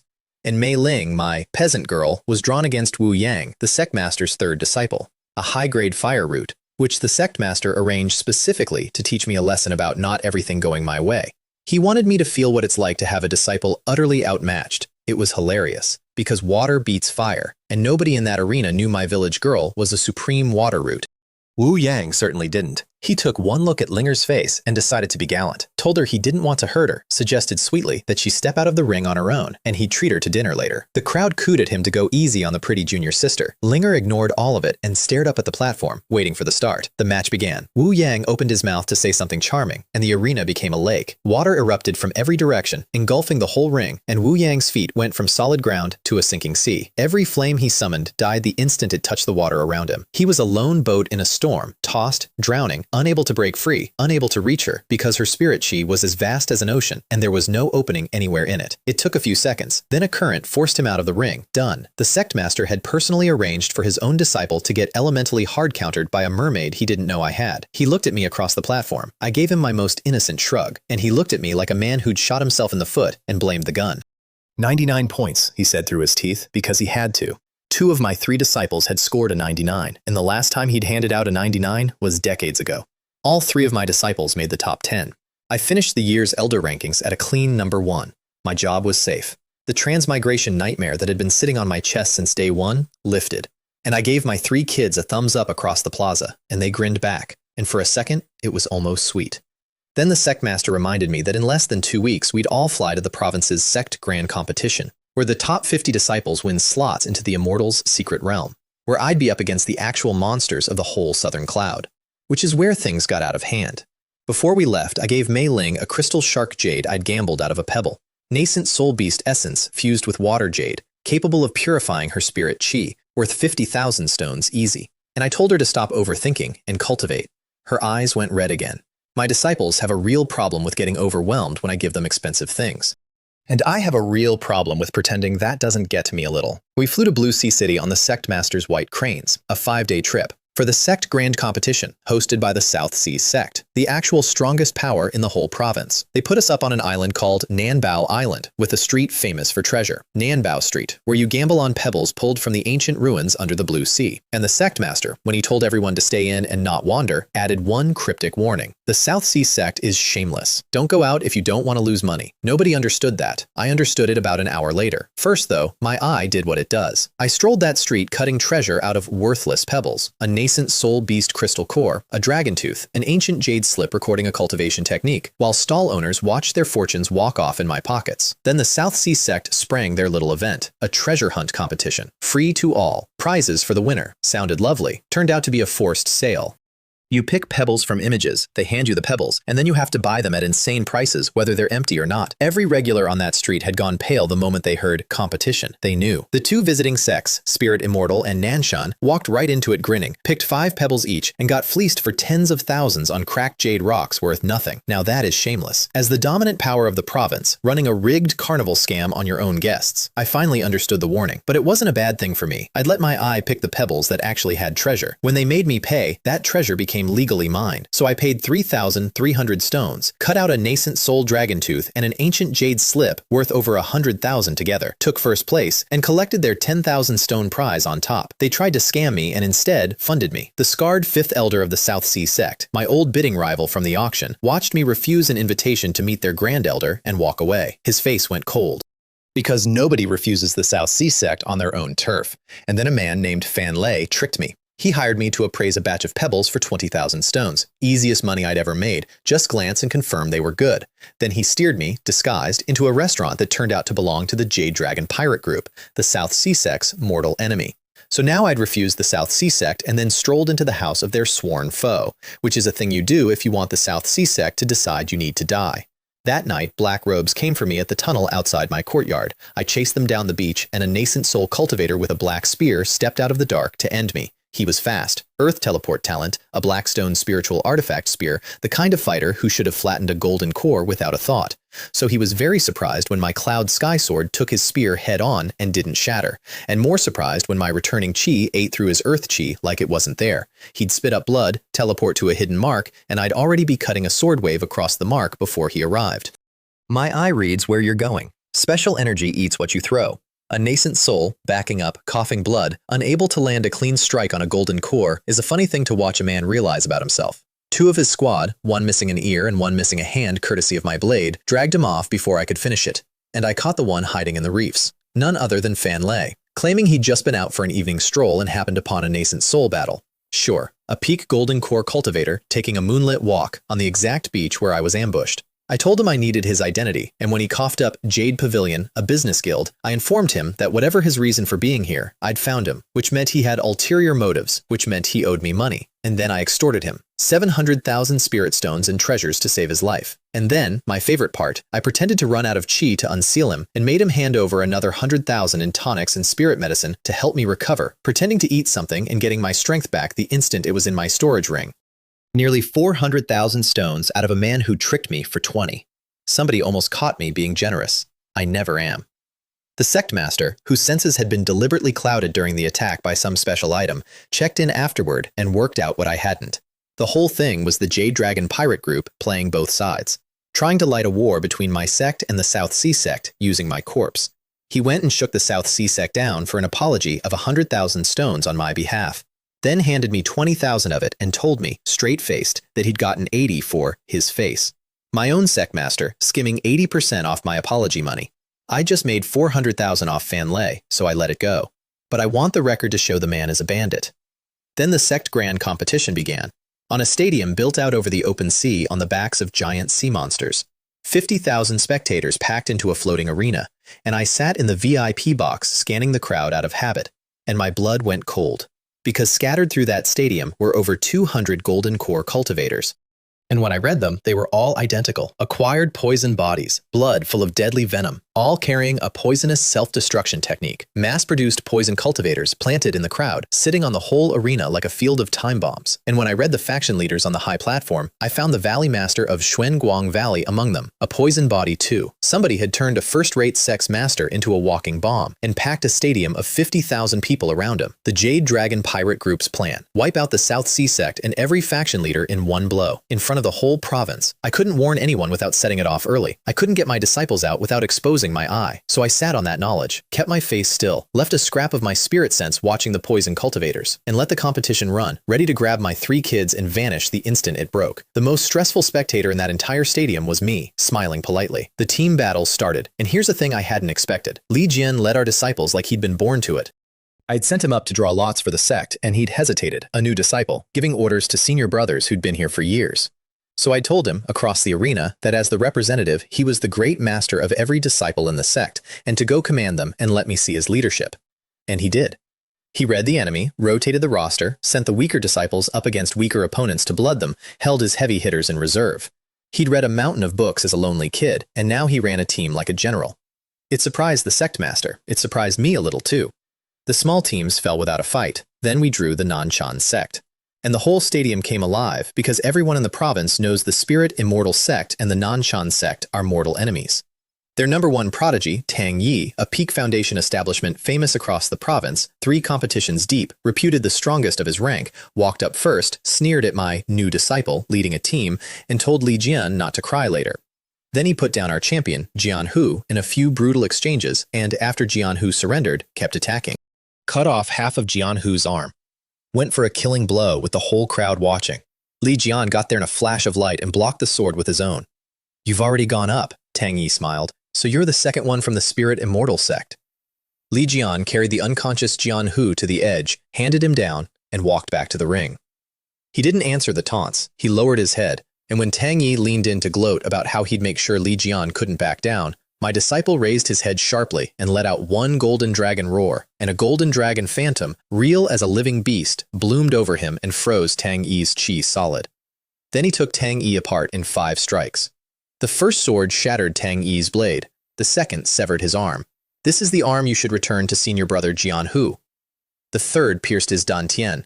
This is for senior brother Jian Hu. The fourth was a whirl of golden dragon chi that bound his feet and cut a bloody line across his chest and dropped him. And Li Jian set his foot on the man's throat and lifted his sword for the fifth. My master says being merciful to an enemy is being cruel to yourself. Senior brother already surrendered, and you kept attacking. This last one takes your life. The Nanshan sect master shot to his feet, screaming. His nascent soul pressure erupted, and my sect master flattened it with a word about juniors handling their own affairs. And Li Jian, ignoring the whole platform, brought the sword down. The strongest disciple in the entire competition, dead on the stage. 5 strikes, start to finish. The Nanshan disciples decided, very quickly, that stepping into the ring against Li Jian meant instant surrender, and the whole rivalry collapsed into 50 forfeits and a stadium full of boos aimed at the Nanshan sect. They'd sent their pride to die, and now they were the joke of the arena. When their elders tried to release their nascent soul pressure on my disciple, I crushed it flat with my own golden core aura and asked, very pleasantly, if they were trying to bully my disciple. They sat back down. The South Sea sect sent their 5 strongest at us, and I want to describe this because it's my favorite part. Li Jian, who runs my team, remember, called Zhou Dafu his secret weapon and sent him up. And their 5th-ranked disciple, a big Peak Foundation establishment named Wei Tao, took one look at the fat kid and waved him off, said he didn't like bullying children, told Zhou Dafu to just leave the ring on his own. Then, to be sure, he called him big guy. Boom, that was all it took. Zhou Dafu went off like a warhead. A pressure of pure golden dominance rolled off him and made a peak golden core in the stands feel his chi stutter. Then he was on Wei Tao, so fast the crowd only saw a golden blur, and Wei Tao got one palm up to block and got sent flying. My disciple chased him into the air, uppercut him, and beat his face into a swollen pig head before he hit the ground. The 5th strongest disciple of the South Sea sect, on their own turf, deformed. He didn't stop there. He pointed at the rest of them and told them to come up and taste his fat grandpa's fists, beat their 3rd ranked. Then, when they sent a Peak Foundation establishment to wear him down, he faked being winded to bait one more onto the stage, and unleashed an Overlord fist phantom 10 meters wide that blasted the poor man into a wall of the stands. 7 Peak Foundation establishment disciples, gone from a Foundation establishment 5. Then he collapsed on the ring, exhausted, and announced he'd taken down his 3 like he'd promised his senior brother. My marshmallow becomes a warhead when you insult his weight. I have started to think of this as a renewable energy source. Then Li Jian stepped up against their champion, the strongest disciple in the entire competition. Their representative, who'd been trying to grind us down and now had to fight the boy himself. Li Jian raised his sword over his head, golden dragon chi gathering, dragon phantom coiling around the blade. The champion panicked and lunged to shatter the energy before it finished, and Li Jian smiled and told him this strike didn't need to be gathered. Golden dragon roaring slash. A wave of dragon-shaped sword chi swept the whole ring. The champion threw everything into a spinning block, and it meant nothing. The wave tore his spear apart, ripped his robes, and blasted him out of the ring, unconscious in a single stroke. The whole stadium went silent, because that one sword had just threatened the golden core cultivators watching from the stand. Many of them felt in that moment that if they'd been the target, they'd have been repelled, or worse. A Foundation Establishment 8 boy putting fear into golden cores. The faction leaders traded looks and understood exactly why the sect master had kept a Lin family wanted boy. Once Li Jian grows up, the whole southern cloud belongs to whoever holds his leash. The Nanshan sect master ground his teeth to powder, and the Lin family in the VIP box decided, with real fear, that this boy absolutely had to die before he grew any further. Which, given that they'd already tried and produced this, seemed optimistic. I made a note. The Lin family needed dealing with, and soon. Then the poison went off. The 3rd elder of Xuanguang Valley, a poison cultivator who'd been trying to chat me up and edge closer all day, pounced on me like a cheetah. And I was ready. I sealed his venom in his own body with a returning chi shackle before it could erupt, put my hand through his heart. Across the stadium, the South Sea sect's people had been quietly subduing the poison cultivators one by one, prepared for exactly this. For one hopeful second, I thought the whole thing had been diffused. Then a poison cultivator wearing South Sea sect robes, a traitor planted among their own elders, self-destructed in the middle of their VIP section. A dozen golden core elders and dozens of deacons dissolved into pools of pus in seconds. The venue master had planted moles inside the very sect that thought it was in control. More bombs went off across the stands. The floating stadium started to sink as the sea monsters carrying it were attacked from below. 50,000 people, blood, and screams. A hell built out over the ocean. I shouted for the elders to get the disciples out, and I went straight for my 3 kids in the center of the arena. We nearly made it to the exit tunnel when the Lin family surrounded us, using the chaos for the assassination they'd wanted all day. The lead elder grinned and told Li Jian and me that today was our death day. I severed his head before the sentence finished cooling in the air. Then I killed the rest, every one of them, moving through them like a wind while their heads went up like bottle caps, and my white robe came out the other side without a single drop of blood on it. Li Jian stood there watching his family's murderers die.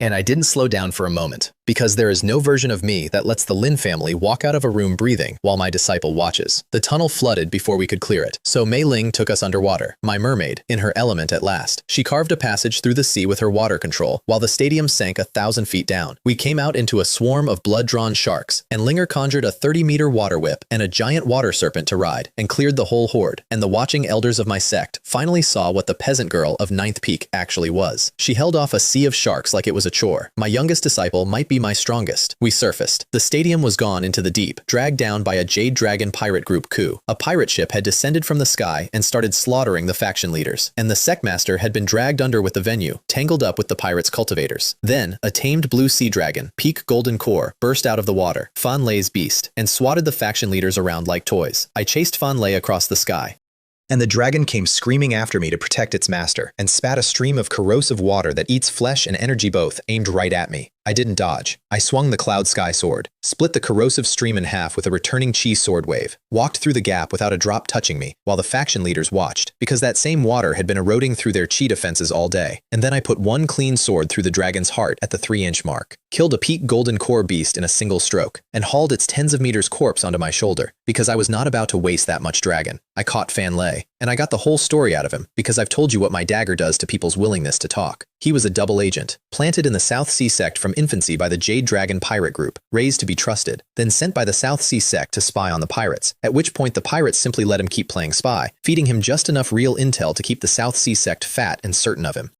Every poison cultivator and captured valley master the South Sea Sect thought they knew about was a decoy, planted by the pirates to lull them, so the real trap, the moles among their own elders, could go off clean. First they killed the South Sea Sect's elders, then they sank the venue to wipe out the bulk of the South Sea Sect's disciples. And the whole coup had a bigger ambition: kill every faction leader and elite disciple in the province at once, so the Jade Dragon pirate group could become the overlord of the entire Southern Cloud, plundering leaderless sects one by one. And the outside help they'd hired to pull it off? 2 names. Thousand Seas Island of Nansing Prefecture, that name again, following me around like a debt, and an assassin organization called Aurora Tower, led here by a man who called himself Seven, the 3rd floor master, the one hunting me, the man my dead predecessor had refused to serve. I nearly laughed. I'd come to this world and started eating my own gossip. My mortal assassin enemy and I had been hired into opposite ends of the same disaster, and he was somewhere under the sea right now, in a treasure cave the pirates had cracked open.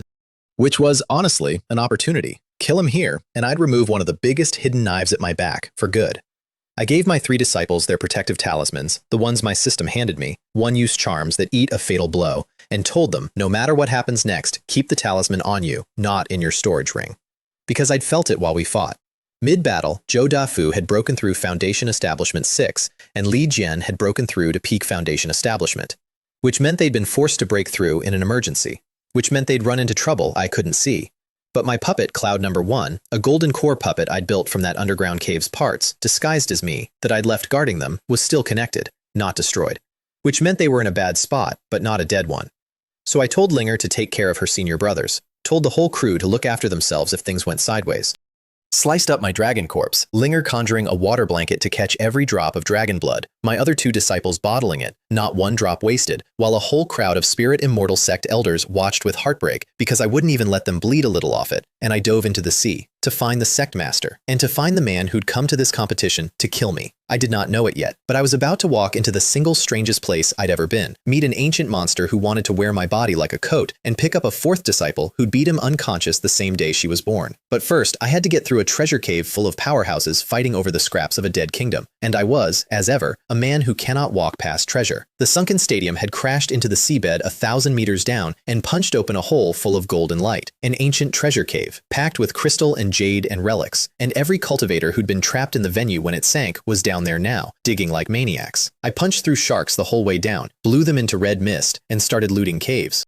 I took a soul-nourishing crystal off 2 disciples who whined they'd found it first, and I explained the rules of treasure gambling as I understand them. If you didn't dig it out, it's unclaimed, and I dug it out, so it's mine. And please stop yelling, it's noisy. Then I went deeper, past the golden cores. I ran into the Nanshan Sect's 2nd elder fleeing with a nascent soul crystal core, chased by the Guanxing Pavilion's grand elder, both screaming that the other found it first. So I stepped in and took the 2nd elder's finger and the core off it. Then the Guanxing grand elder threw a spear and killed the Nanshan elder I was holding. Rude. So I read him, took his spiritual artifact spear as an insult tax, split my sword to afterimage under his thrust, and took his head. Then I killed everyone else present except one legless Guanxing elder, whom I kept alive to answer questions, and let go afterward. Because I'd promised to, and I don't like lying. A promise the sharks made moot about 30 seconds later, but that's between the elder and the sharks. From him, I learned about the deepest chamber.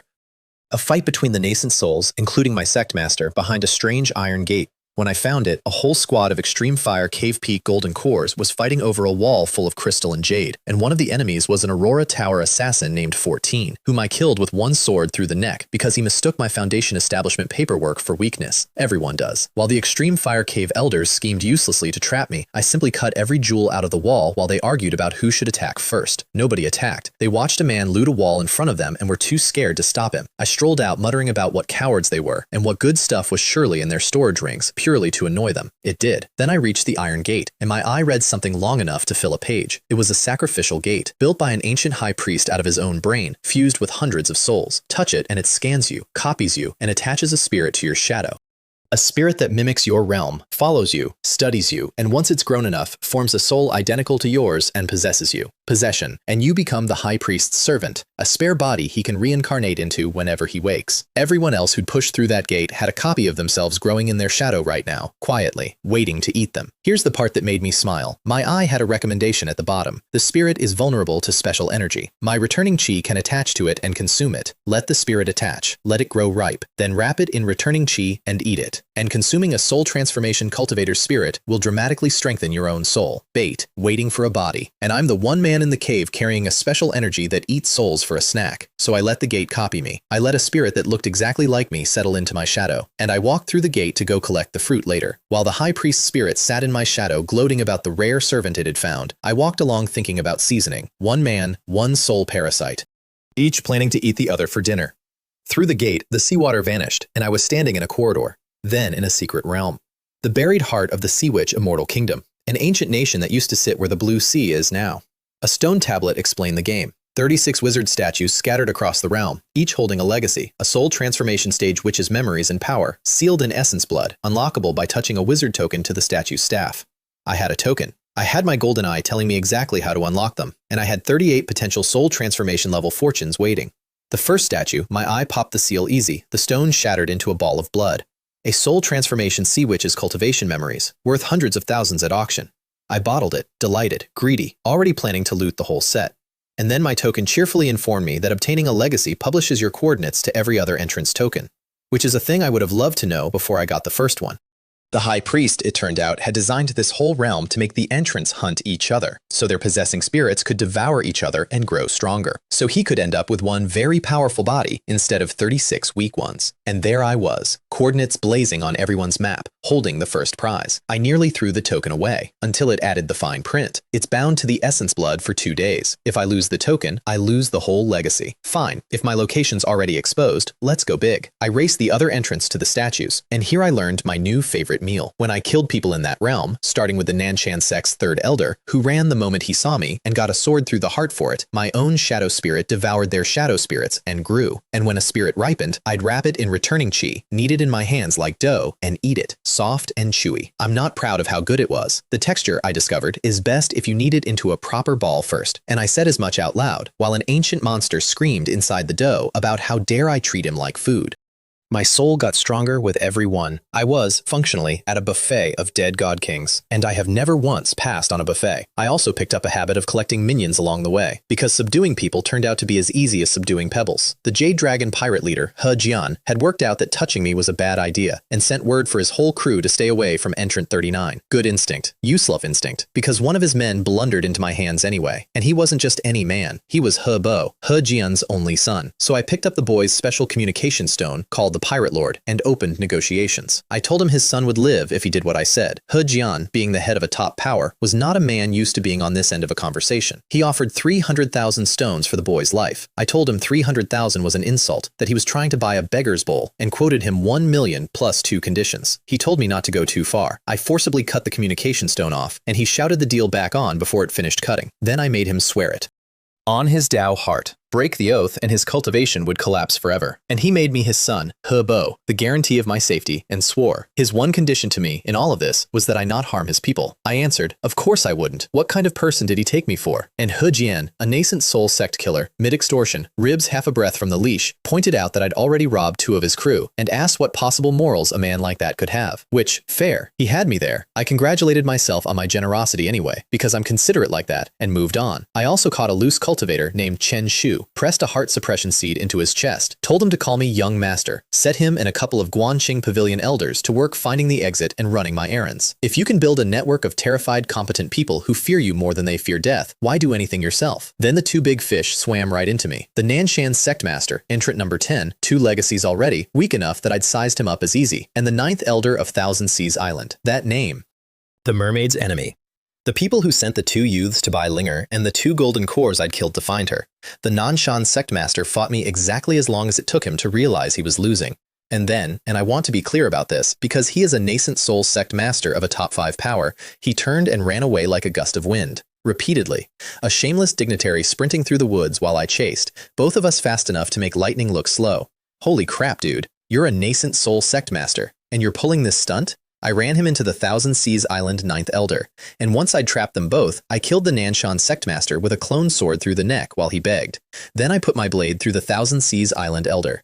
He offered me the Friendship of Thousand Seas Island to spare him. I asked what that was even worth, told him his island was the sworn enemy of my 3rd disciple, told him I'd been the one who killed the 2 golden cores he sent after her, and detonated returning chi through his chest. 2 more legacies, and a small, real satisfaction.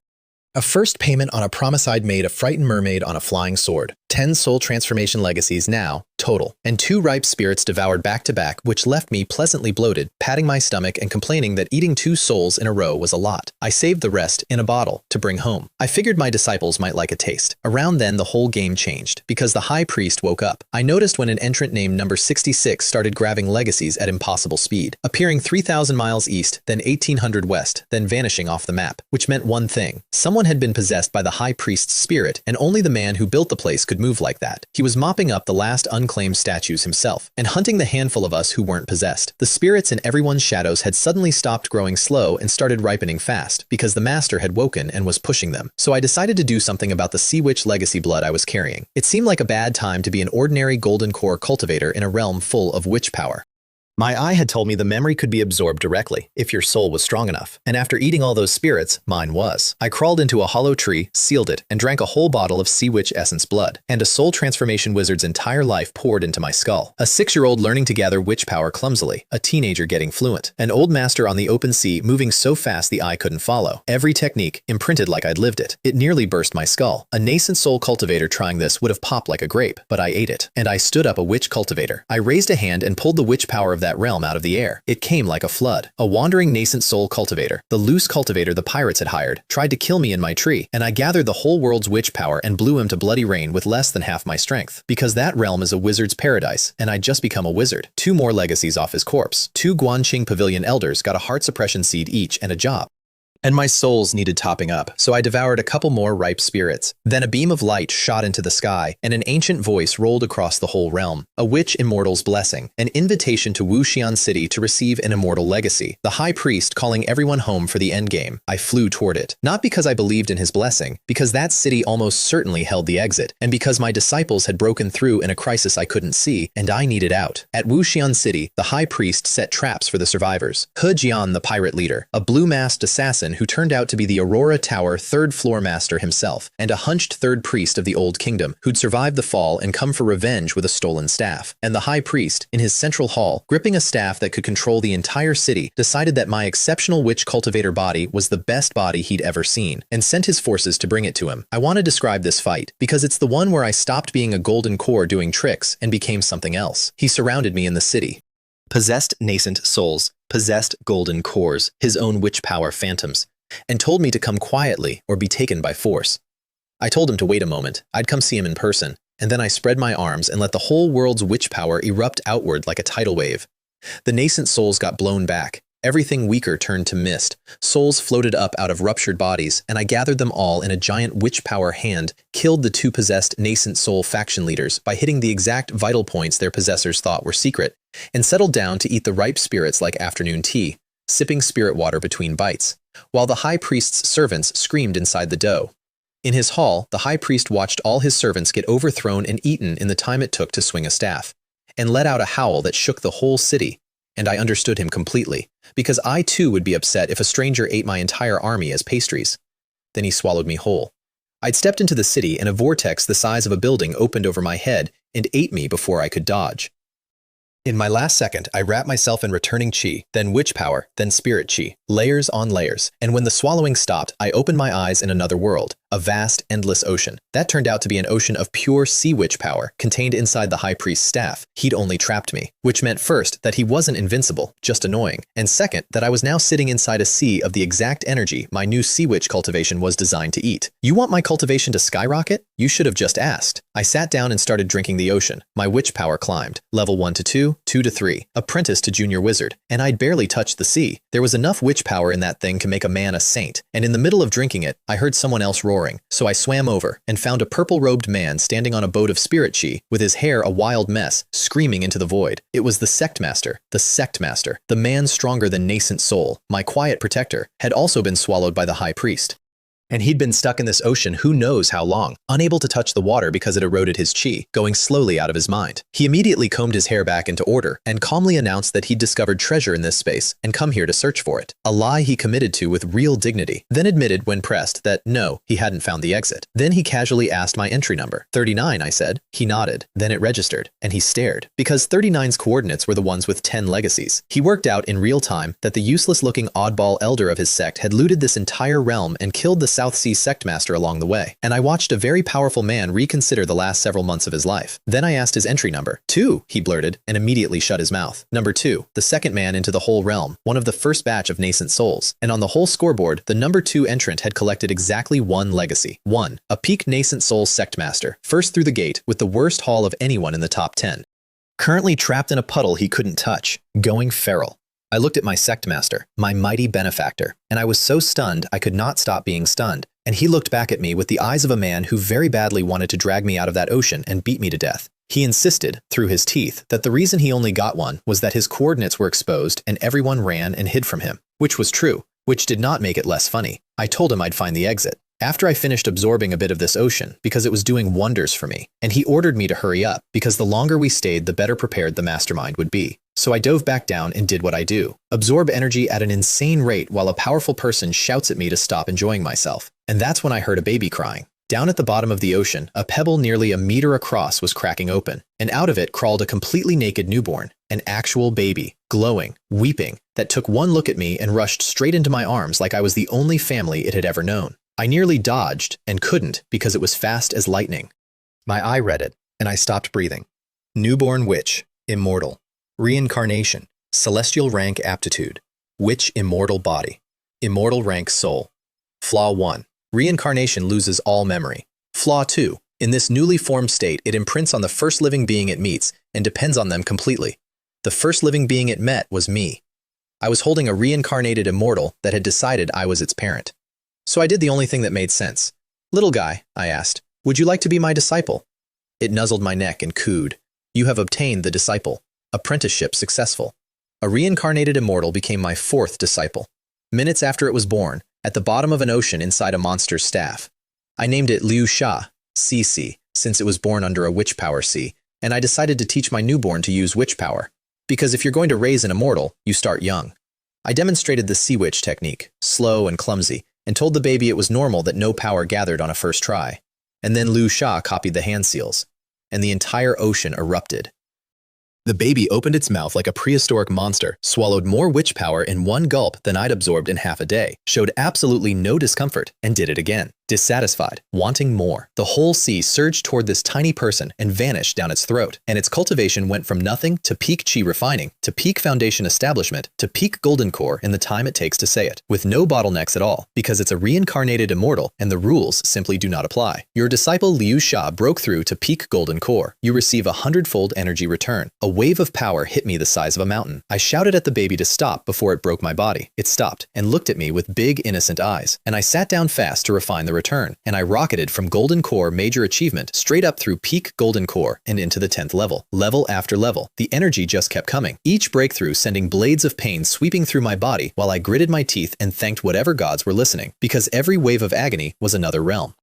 And my newborn immortal disciple had decided on her first day alive to make her master strong. I still wasn't satisfied, neither was the baby, and so the two of us drank the rest of that ocean together. Liu Sha gathering witch power for me by the ton, because Cultivate needs its disciples' help apparently. How embarrassing. Until I broke through witch power level after level and came out the other side comparable to a soul transformation wizard in his prime, which is the state I was in when the High Priest's staff spat me back out into the sky over Wuxian City, holding a baby immortal, in front of the man who'd been hunting me my whole new life. The Aurora Tower 3rd floor master was right there, the blue-masked assassin. The one who'd sent 13 to kill me, the man my predecessor had refused to serve. I told him I'd come here specifically to kill him. He didn't like that. Daggers flew at me from every direction, and I let them come, and they hit a wall of deep blue witch power and clattered to the ground. And then I was standing beside him. "Third floor master," I said, "it seems you're in a hurry to die." His whole body was inside a sea of witch power before he could react.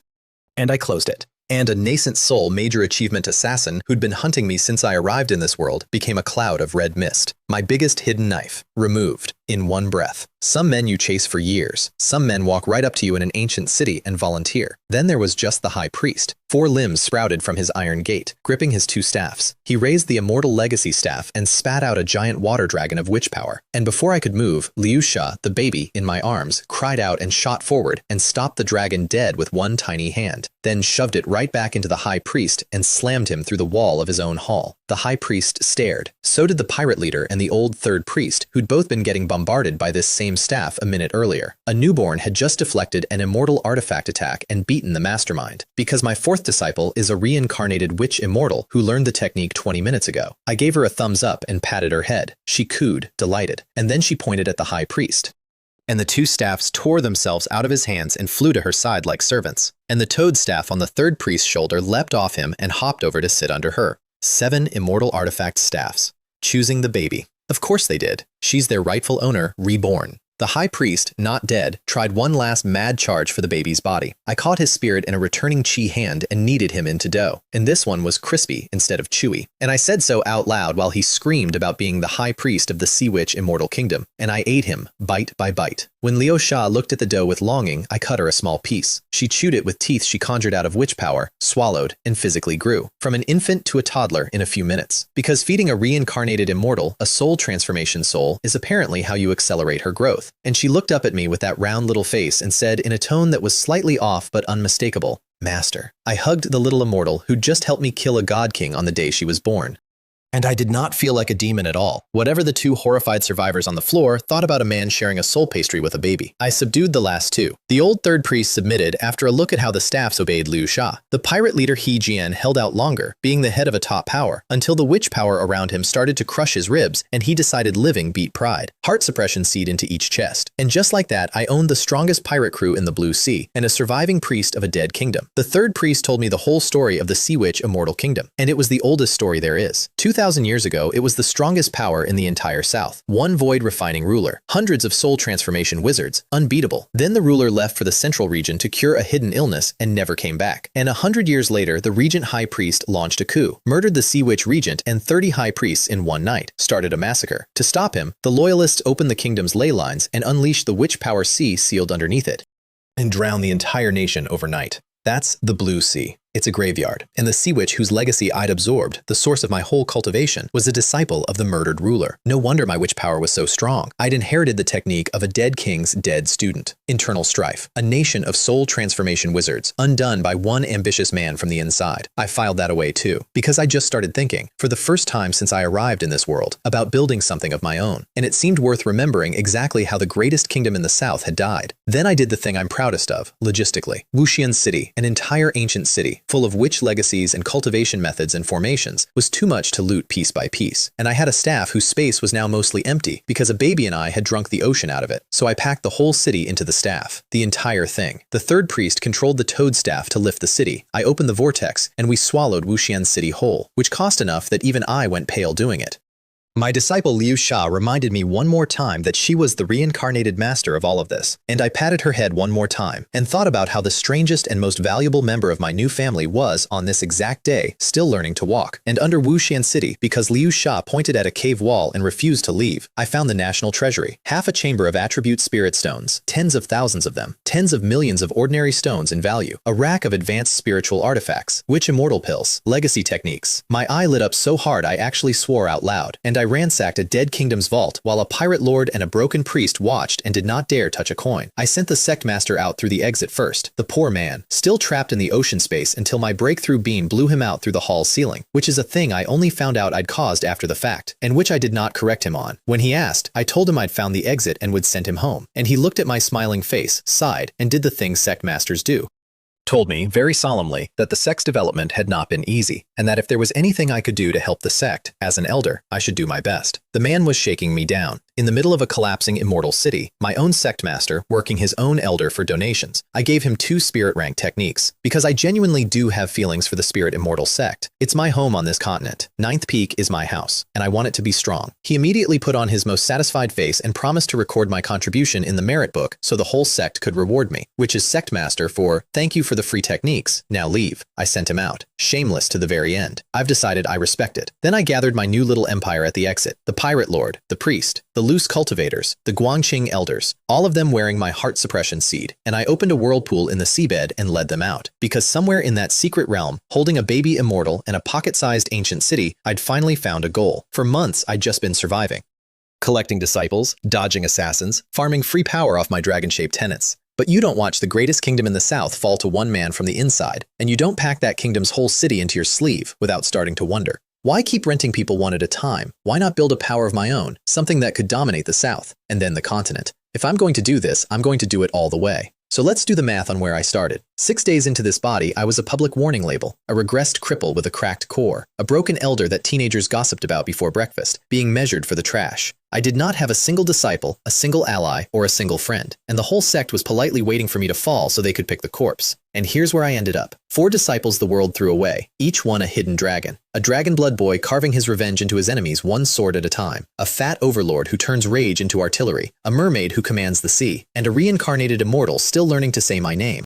A nascent soul pirate lord, a wizard priest, and a string of elders wearing my leash. A dead kingdom's whole city in my pocket and its treasury on my back. Power to make a nascent soul question the meaning of life. And, for the first time, a reason to use all of it. The trash elder they wanted to throw out walked into a sunken kingdom and walked out an emperor in waiting, which is exactly the moment the bill came due. Because becoming that man means being seen by the people you least want to see you. Chao Wen is still alive, and I still owe him a very specific death. And now I have the permission, the time, and the power to collect. The Lin family's nascent soul patriarch, the one head I didn't take, is still out there, and Li Jian's revenge is only half finished. A demon cultivator wears a friendly smile on the 3rd peak of my own home, and I'm the only one who can see it. In the central region, an ancient old ancestor felt me crack the gate of shackles and sent men south to bring me back. In Nanxing Prefecture, a table of masked figures decided to recruit me or sacrifice me. One of them, the very man who broke my core to fatten me for the altar. And Thousand Seas Island still holds a mermaid's people, and I owe her a war within 5 years. A promise I made without a plan, that I now, terrifyingly, have both the reason and the beginning of the means to keep. I came into this world a broken man measured for the garbage. I'm leaving this stretch of it a man with an army, a city in his pocket, a baby immortal on his hip, and enemies powerful enough that the fact that they've noticed me is itself the most dangerous thing that's ever happened to me. I've got no taboos about who I'll accept, and it turns out the whole world is out here dropping its most dangerous things right into my hands. So, I asked at the start what I'd been handed, on the worst first day at a job I never applied for. Ask me now. The answer's the same one it always is around here. Everything they threw away.